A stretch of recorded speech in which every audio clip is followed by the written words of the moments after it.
اعوذ باللہ من الشیطان الرجیم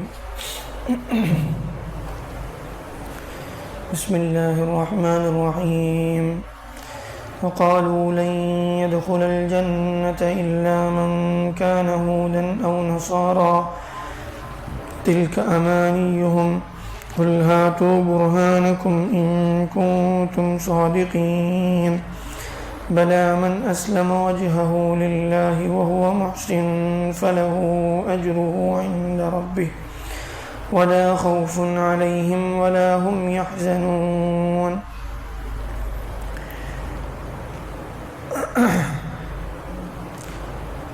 اللہ تعالیٰ فرماتے ہیں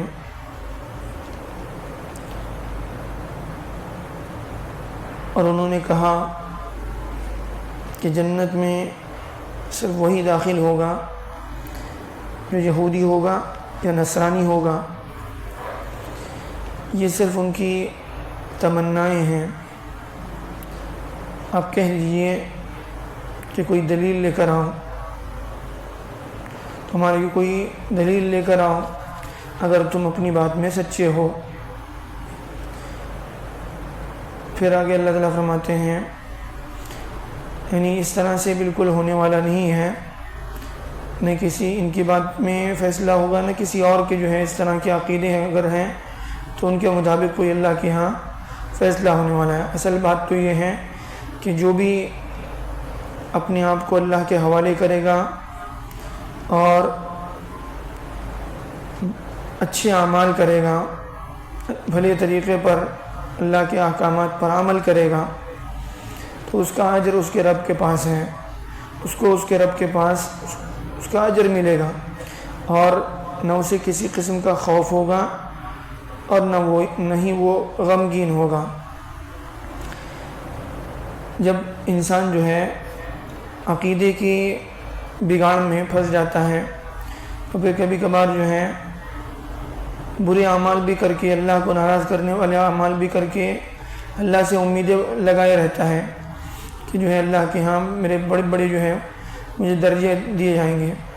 یہودیوں کے ہاں خاص طور پر اہل کتاب جو ہیں ان کے ہاں بہت ساری خرابیاں بعد میں آ گئی، جن میں ایک سب سے بڑا جو ہے بنیادی بگاڑ جو ہے ان کے اندر یہ تھا کہ ان کے بڑوں نے ان کو اور شیطان نے اس طرح سے ان کو پٹی بڑھا دی تھی کہ تم چاہے جو کچھ کرو، تم اگر یہودی ہو یا نصرانی ہو تو تمہاری اللہ کے یہاں جو ہے کوئی پکڑ نہیں ہوگی، تمہیں اللہ معاف کر دیں گے، تمہاری بخشش کے اللہ کی طرف سے وعدے ہیں، تم چاہے جو چاہے اعمال کرو، چاہے تم کفر کرو یا پھر انبیاء کا قتل کرو، جو تمہارے بیچ میں جو بھلائیوں کا حکم کرنے والے، برائیوں سے روکنے والے، ان کا بھی تم قتل کر رہے ہو، پھر بھی تمہیں کچھ ہونے والا نہیں ہے، تمہاری کوئی اللہ کے یہاں پکڑ نہیں ہوگی، تم جہنم میں نہیں جا سکتے. اس کی صنعت کے ساتھ اللہ تعالیٰ نے دوسری جگہ پر قرآن مجید میں فرمایا ذالک بأنہم قالوا لن تمسنا النار الا ایاما معدودات، کہ یہ لوگ کہتے تھے کہ سب ان کے اندر جو ہے برائیوں کی اس قدر جو ہے یعنی عام ہونے کے باوجود جو ہے یہ پھر اتنی گناہوں میں اتنے آگے کیسے بڑھ گئے. تو اس کی وجہ اللہ تعالیٰ بتا رہے ہیں کہ دیکھو ان کے اندر جو ہے ایک عقیدے میں بگاڑ آ گیا. کیا ہوا؟ انہوں نے وہ سمجھتے تھے کہ ہمیں جہنم میں جانا ہی نہیں ہے. اگر کسی جو ہے طرح سے ہمیں کسی وقتی طور پر جہنم میں جانا بھی پڑا تو بہت زیادہ وقت تک ہمیں جہنم میں رکنا نہیں ہے.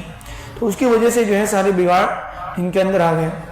اور نسلی جو ہے یعنی برتری کا جو ہے احساس کہ اگر کوئی یہودی ہے یا نصرانی ہے تو وہی جو ہے حق پر ہے، حالانکہ اللہ کے یہاں جو فیصلہ ہوتا ہے وہ کسی نسل کی بنیاد پر، کسی رنگ کی بنیاد پر، کسی زبان، کسی جو ہے ان بنیادوں پر اللہ کے یہاں فیصلہ نہیں ہوتا. حدیث میں بھی اور قرآن مجید میں بھی اللہ تعالیٰ نے اس کی صاف وضاحت کی ہے کہ اللہ کے یہاں سب برابر ہیں. کوئی کسی نسل کا ہو، کسی رنگ کا ہو، کسی زبان کا بولنے والا ہو، اس بنیاد پر اللہ کے یہاں فیصلہ نہیں ہوگا.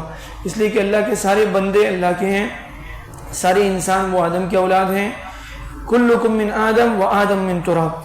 اور پھر ان اکرمکم عند اللہ اتقاکم. اللہ کے پاس اگر کسی کا مقام ہے، مرتبہ ہے، وہ تقوی کی بنیاد پر ہے. کسی نسل کی بنیاد پر، کسی علاقے کی بنیاد پر یا پھر کسی لسانی بنیاد پر فلاں آدمی فلاں زبان بولتا ہے، فلاں علاقے والے ہیں تو ان کی بخشش ہو جائے گی، ایسا نہیں ہے.